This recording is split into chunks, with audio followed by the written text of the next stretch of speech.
Trailer నిడివి 3 నిమిషాల 47 సెకండ్లు ఉన్నప్పటికీ అందులో ప్రభాస్ క్యారెక్టర్ మాత్రం 2 నిమిషాల 19 సెకండ్ల వద్ద మాత్రమే మొదలవుతుంది. అంటే ట్రైలర్ లో మొత్తం ప్రభాస్ కనిపించేది 1 నిమిషం 28 సెకండ్లు మాత్రమే.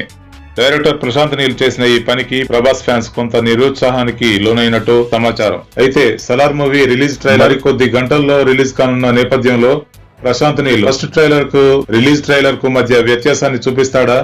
ప్రభాస్ ను ప్రశాంత్ నీల్ అనుకున్నట్టుగా డైనోసార్ గా విధ్వంసాన్ని చూపించనున్నాడా, లేదా అంతే పొదుపుగా మరో ట్రైలర్ ను వదలనున్నాడా అనేది ప్రస్తుతం ప్రభాస్ ఫ్యాన్స్ తో పాటు సగటు సినిమా అభిమానుల్లో ఉత్కంఠను రేపుతోంది. సగటు ప్రేక్షకునిగా ప్రభాస్ ఫ్యాన్స్ గా ఆలోచిస్తే సలార్ రిలీజ్ ట్రైలర్ లో Prabhas character, visuals, action sequences ప్రధానంగా ఉంటాయని ఎక్స్పెక్టేషన్స్ తారాస్థాయిలో ఉన్నాయి.